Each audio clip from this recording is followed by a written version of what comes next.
अस्सलाम वालेकुम dear students, chapter 1 के एक्सरसाइज के साथ क्वेश्चन नंबर 10 को डिस्कस कर रहे हैं हम लोग। आज उसका क्वेश्चन नंबर 10 का डी पार्ट करने जा रहे हैं जी। इंतहाई अहम सवाल है, पेपर में कई बार पूछा गया है, किसके रेलेवेंट है।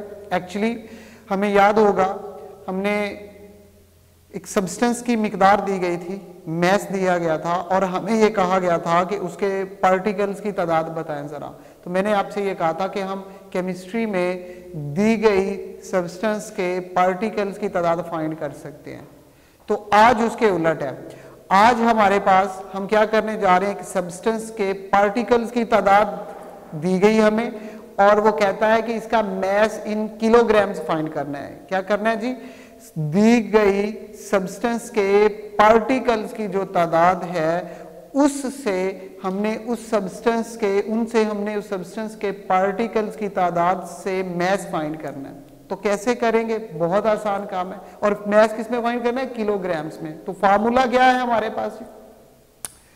फार्मूला वेरी सिंपल के जो नंबर ऑफ पार्टिकल्स होते हैं वो बराबर होते हैं given mass divided by molar mess और उनको मल्टीप्लाई कर दिया जाता है किनके साथ? एवोगैड्रोस नंबर के साथ। तो statement question number 10 D part, calculate the mass in kilograms. Mass in kilograms find करना है। बहुत अहम सवाल है, जबकि हमें बताया क्या गया है 2.6 × 10 की पावर 20 मॉलिक्यूल्स। सब्सटेंस कौन सी है जी? Sulphur dioxide. सल्फर डाइऑक्साइड के 2.6 × 10 की पावर 20 मॉलिक्यूल्स से उनका मैस फाइंड करना है कि इन पार्टिकल्स का मैस कितना होगा और यूनिट कौन सा होना चाहिए? किलोग्राम्स में। तो हमें क्या क्या दिया गया है वो हम देखते हैं।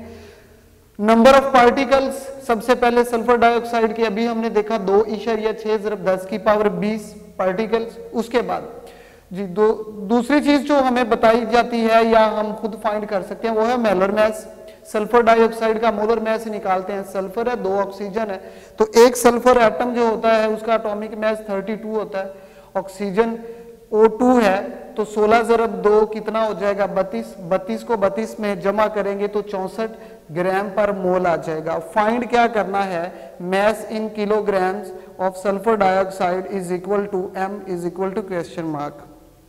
फॉर्मूला क्या जी?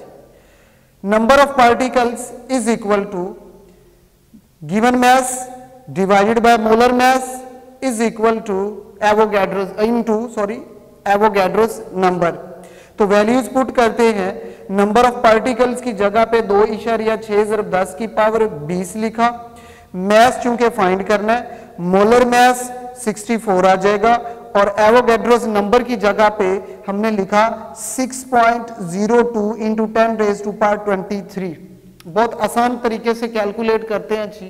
तो क्या होगा? ये 64 जो है वो इधर आके मल्टीप्लाई होगा, ये लिख दिया जी 64 और इनटू क्या आ जाएगा 2.6 × 10 की पावर, ये जो 20 था मल्टीप्लाई हो गया। अब ये जो वैल्यू है 6.02 × 10 की पावर 23, ये इधर नीचे आके डिवाइड हो रहे हैं, ये डिवाइड कर दिया 6.02 × 10 की पावर 23 डिवाइड कर दिया। करने क्या जा रहे हैं हम?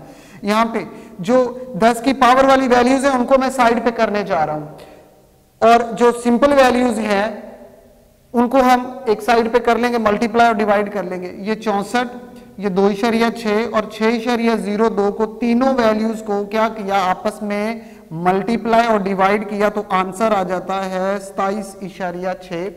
जबकि ये 10 की पावर 20, ये नीचे 10 की पावर 23, ये 10 की पावर 23 नीचे प्लस है तो ऊपर जाके क्या हो रहा है? यहाँ पे माइनस हो गया। तो इसको लिख लेते हैं हम लोग 27.6 × 10 की पावर 20 में से 23 निकालेंगे तो क्या रह जाएगा? -3 और साथ यूनिट आ जाएगा ग्राम। अब यहाँ पे बात समझने वाली है एक, ये है 27.6। हम डेसिमल को, इशारिये को यहां से जब यहां पे लेके आएंगे, एक दर्जा जो है वो आगे लेके आएंगे तो ये रह जाएगा, ये बन जाएगा 2.76 × 10 की पावर, पहले था -3। अब चूंकि इशारिया एक दर्जे आगे लेके आ रहे हैं तो पावर एक दर्जे बढ़ के -3 की बजाय -2 हो जाएगा। पावर इंक्रीज हो रही है, साथ कौन आ जाएगा? ग्राम्स। यहां पे बात समझने वाली है, क्योंकि उसने हमें कहा कि हमने क्या फाइंड करना है, मैस फाइंड करना है, वो तो हो चुका है हमारे पास यहां पे, लेकिन हमने ग्राम्स में नहीं फाइंड करना, हमने फाइंड करना है किलोग्राम्स में। समझने वाली बात। तो क्या होगा, इसके लिए मैंने क्या काम किया, यहां पे हमने ये काम किया कि 2.76 की पावर -2 लिखा, ऊपर ग्राम मौजूद था, मैंने क्या किया साइड पे मल्टीप्लाई कर दिया ऊपर किलो को, और नीचे भी क्या कर दिया 1000 पे डिवाइड कर दिया, यानी कि किलो पे ऊपर भी और किलो पे नीचे भी डिवाइड कर दिया, जिसका मतलब है ऊपर वाला किलो चूंकि हमने ग्राम मतलब वो प्रीफिक्स के तौर पे यूज करना है, नीचे वाला जो किलो है उसकी जगह पे हम जानते हैं कि 1 किलो किसके बराबर होता है, 1000 के बराबर होता है, तो मैंने डायरेक्टली 1000 लिख दिया। अब आ जाते हैं इधर, चूंकि हमें यह पता है कि जो किलो मतलब 1000 होता है वो 10 की पावर 3 के बराबर होता है, और क्या साथ आ गया केजी, तो 10 की पावर 3 इसको सोल्व करने जा रहे हैं, तो 10 की पावर जो नीचे प्लस का 3 है वो ऊपर जाके माइनस का 3 बन रहा है, -2 एज इट इज, और ये जो प्लस का 3 था पावर वाला वो ऊपर जाके माइनस हुआ चाहता है, तो इन दोनों को इकट्ठा करेंगे तो ये बन जाएगा 2.76 ज़रब 10 की पावर -5 आ गया, -2 -3 कितना हो गया 7, 5 हो गया माइनस का, और यूनिट साथ क्या आ गया किलोग्राम। तो ये है हमारे पास, हमने नंबर ऑफ पार्टिकल्स जो हमें बताए गए उससे हमने सब्सटेंस का मैस फाइंड किया पहले ग्राम्स में, लेकिन हमारा आंसर कहां तक मुकम्मल होता है, वो कहता है कि आपने किलोग्राम्स में फाइंड करना है, तो हमने फाइंड कर लिया। अगर आपका कोई क्वेश्चन है तो आप हमारे कमेंट बॉक्स में हमसे पूछ सकते हैं।